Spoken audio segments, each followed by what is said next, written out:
Coalición por el Evangelio presenta ¿Cómo defender el bautismo trinitario ante la herejía unicitaria? Escrito por Luis David Marín. Vivimos en una época teológicamente peligrosa. Las redes sociales están inundadas con la mejor y la peor teología.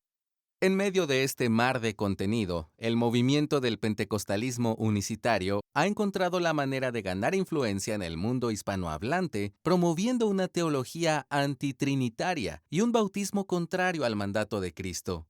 La influencia unicitaria es más grande de lo que creerías, alcanzando a más de 30 millones de adeptos en todo el mundo, con un énfasis especial en Latinoamérica y África. Este movimiento está convenciendo a muchas personas a negar al Dios Trino y a abrazar una herejía. Por lo general, la persuasión de los unicitarios comienza por cuestionar la validez del bautismo en el nombre del Padre, del Hijo y del Espíritu Santo para promover un bautismo en el nombre de Jesús solo. ¿Estarías preparado para responder bíblicamente ante este desafío? ¿Puedes defender el bautismo trinitario? Considera estas 7 tesis para defender la verdad bíblica ante la herejía unicitaria. Número 1. Jesucristo instituyó un bautismo trinitario. Jesús instituyó el bautismo trinitario como parte esencial de la misión de la Iglesia.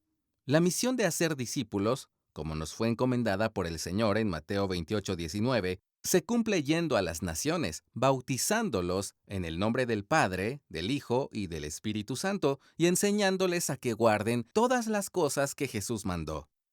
Esta fórmula trinitaria en el bautismo no es opcional ni secundaria. Es una orden directa del Señor resucitado que refleja la naturaleza del Dios Trino. Número 2. Hechos no prescribe un bautismo unicitario.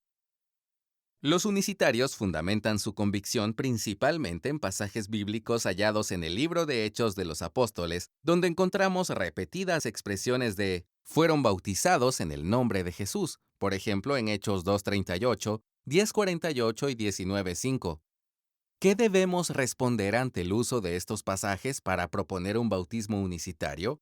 Primero, Hechos no nos dice explícitamente cuáles fueron las palabras pronunciadas durante los bautismos apostólicos. No se menciona la fórmula litúrgica, sino que era un bautismo en el nombre de Jesús. Esta frase describe el tipo de bautismo sin hacer explícito qué fórmula usaban en la administración de la ordenanza. Lee también Hechos 19 del 3 al 5. Segundo, la intención original del autor de Hechos no fue proveer instrucciones para la práctica del bautismo en las iglesias. En todo el Nuevo Testamento, el único pasaje que tiene la intención clara de proveer direcciones exactas sobre cómo administrar el bautismo es la Gran Comisión en Mateo 28:19, donde se ordena un bautismo trinitario, en el nombre del Padre, del Hijo y del Espíritu Santo. Número 3. Lo más razonable es que los apóstoles usaron la fórmula trinitaria. Como dije antes, la Biblia no describe con precisión qué palabras pronunciaban los apóstoles al practicar un bautismo. Sin embargo, se debaten dos posibilidades. Por una parte, los unicitarios creen que los apóstoles no tenían una fe trinitaria y, por lo tanto, no bautizaron con un bautismo trinitario, sino con la fórmula «Te bautizo en el nombre de Jesús». Por otro lado, el resto de los cristianos ha sostenido que los apóstoles tenían una fe trinitaria que se evidencia de manera clara e irrefutable en sus escritos epistolares, por lo que existe una alta probabilidad de que los apóstoles hayan bautizado usando la fórmula trinitaria. Considera las siguientes razones. Ellos recibieron la fórmula trinitaria como una instrucción directa de Jesús resucitado en Mateo 28:19. Si suponemos que ellos practicaron un bautismo sin la fórmula trinitaria, ¿cómo explicaríamos tal conducta? ¿Acaso se rebelaron contra las instrucciones de Jesús, desafiando las palabras y la teología del Señor para promover una doctrina antitrinitaria en el bautismo? ¿Acaso sustituyeron las instrucciones de Jesús e intentaron establecer una versión nueva y mejorada para la Iglesia? ¿Acaso es concebible que ellos estuvieran dispuestos a ir a prisión, morir apedreados y ser torturados por fidelidad a Jesús, pero que no quisieran seguir sus instrucciones más específicas y sencillas cuando dijo, bautícenlos en el nombre del Padre, del Hijo y del Espíritu Santo? Cuando leemos los escritos neotestamentarios, notamos un fervor apostólico por mantener la enseñanza de Jesús tal y como les fue entregada, lo que Pablo también enseñó a Timoteo, como leemos en 2 de Timoteo 2:2, y lo que has oído de mí en la presencia de muchos testigos, eso encarga a hombres fieles que sean capaces de enseñar también a otros. Si los apóstoles no hubieran bautizado con la fórmula trinitaria, ¿cómo se explica que todos los discípulos post-apostólicos de los siglos segundo y tercero sí bautizaban en el nombre del Padre, del Hijo y del Espíritu Santo? Por estas cuestiones es razonable concluir que los apóstoles usaron una fórmula trinitaria al bautizar, apegándose a las instrucciones claras de Jesús. Número 4. Mateo y Hechos pueden y deben armonizarse de manera ortodoxa. Existe una aparente tensión entre la descripción bíblica del bautismo en las palabras de Jesús, en el nombre del Padre, del Hijo y del Espíritu Santo, y en Hechos, en el nombre de Jesús. Los unicitarios presentan una encrucijada imposible de resolver que los obliga a reinterpretar la teología y práctica de la Iglesia cristiana, llevándolos a desechar la Trinidad. Sin embargo, interpretándose cada texto dentro de su contexto e intención original, se puede hallar una armonización mucho más plausible y menos radical entre la Gran Comisión y Hechos. ¿Cuál es esta solución? Debemos entender que, al decir fueron bautizados en el nombre de Jesús, Lucas no estaba describiendo la fórmula litúrgica o las palabras pronunciadas por el ministro durante el bautismo, sino la fe en Jesús proclamada por quien estaba siendo bautizado. Las palabras de Ananías a Pablo en Hechos 22:16 son el mejor fundamento para comprobar esta afirmación.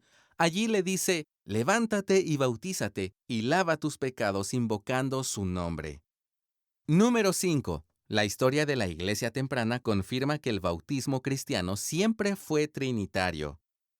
Todas las evidencias históricas apuntan al uso establecido y generalizado de una fórmula trinitaria en el bautismo desde los primeros siglos del cristianismo.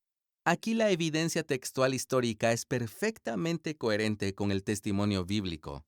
Escritores como Hipólito de Roma, Tertuliano, Orígenes de Alejandría, Cipriano de Cartago, Ambrosio de Milán, Basilio de Cesarea y Agustín de Hipona confirman que el modo de bautismo establecido y enseñado desde los tiempos bíblicos se hacía en el nombre del Padre, del Hijo y del Espíritu Santo.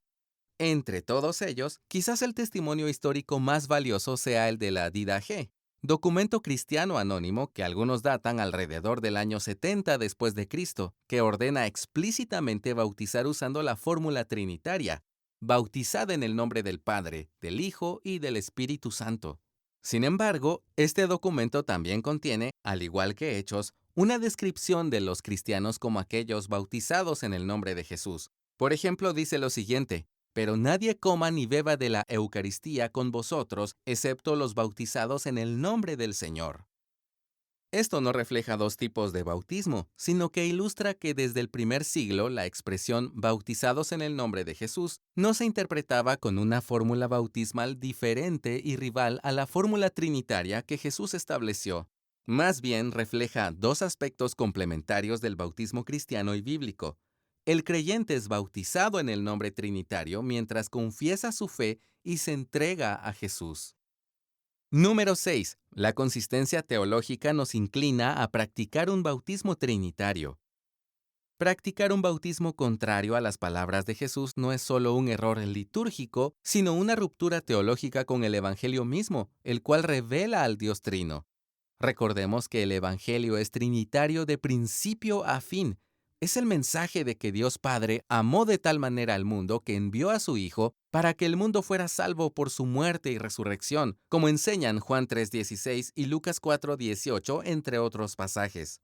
Y después de llevar a cabo nuestra redención y ascender a los cielos, el Hijo y el Padre enviaron al Espíritu Santo a aplicar la salvación a nuestras almas. Lee Juan 14:26 y Hechos 2:33. ¿Ves cómo el Evangelio no tiene sentido sin la Trinidad? Como explica el teólogo Fred Sanders, cuando más profundizamos en el Evangelio, más nos adentramos en el misterio de la Trinidad. Número 7. La sensibilidad ética nos inclina al bautismo trinitario. El bautismo unicitario arremete contra la enseñanza teológica de la Biblia y, como consecuencia, socava nuestra obediencia a Cristo. ¿Qué dice sobre nuestra sensibilidad ética el que nos atrevamos a desechar las instrucciones directas de Jesús en cuanto al bautismo? La ética cristiana comienza con la sumisión humilde a la palabra del Señor. El bautismo unicitario es peligrosamente desobediente a la revelación escrita. Deberíamos ser cautelosos cuando se nos invita a ignorar las instrucciones claras de Jesús para abrazar propuestas novedosas. Considero que defender el bautismo trinitario es, al final, defender quién es Dios y qué es el Evangelio. Al proclamar el nombre del Padre, del Hijo y del Espíritu Santo en el bautismo, no solo obedecemos a Jesús, sino que también anunciamos de cierta manera la plenitud del Evangelio. Esta generación necesita heraldos fieles que proclamen un evangelio bíblico y lo reflejen en la práctica de un bautismo trinitario que sigue todo el consejo de Dios. ¿Serás tú uno de ellos? Gracias por escucharnos. Si deseas más recursos como este, visita coaliciónporelevangelio.org.